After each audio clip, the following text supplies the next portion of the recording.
अगर तुम्हें अभी भी लगता है कि बीजेपी एक प्रो हिंदू पार्टी है तो तुम सबसे ज्यादा मूर्ख हो, सबसे बड़े दोगले हो, सबसे बड़े अनपढ़ गवार जाहिल व्यक्ति हो गए।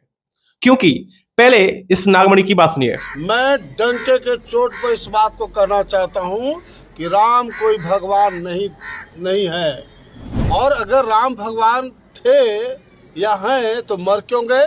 मैं आपको बता दूं, ये नागमणि जो है वो बीजेपी का है, ठीक है। ये बात सुन करके ये बीजेपी का है, बहुत सारे लोगों का गुस्सा शांत हो गया होगा, क्योंकि बीजेपी वाले हैं, यानी कि बीजेपी तो यार हिंदू पार्टी, यानी बीजेपी वाले बोल रहे हैं तो कुछ सोच समझ के बोल रहे होंगे। ऐसे ही लोगों को अंधभक्त कहा जाता है, और ऐसे लोगों की लॉयल्टी हिंदुइज्म को नहीं, बीजेपी के लिए है, मोदी के लिए है। और यही आदमी भरत तिवारी को कुत्ता कह के बोल रहा था। इस सबका कुत्ता बिल्ली का नाम लेते हैं भरत तिवारी। बात करके लोग भगत सिंह का कुत्ता बिल्ली बोल रहे हैं।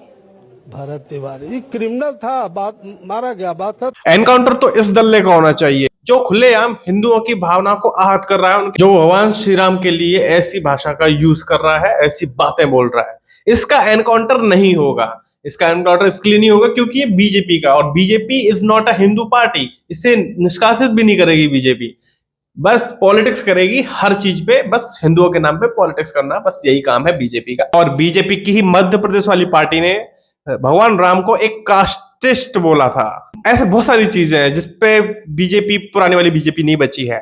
बीजेपी एक नया स्टेंस ले चुकी है, लेकिन अभी भी बीजेपी के सपोर्टर वही वाली बीजेपी को समझकर उसका सपोर्ट करते हैं। बीजेपी वाले जब गलत करते हैं तो कुछ बोलो तो वो सुनते ही नहीं है, इसलिए ऐसे लोगों को ही अंधभक्त बोला जा रहा है। इसलिए अब आपके पास कोई ऑप्शन नहीं है। बैड वर्सेस वर्स के नाम पे अपने आप को चूरन मत चटवाइए। इसका बस एक ही सोल्यूशन है, जो भी कैंडिडेट्स खड़े हो रहे हैं उनके बेसिस पर वोट दीजिए, कौन अच्छा है, ना कि पार्टी के बेसिस पे।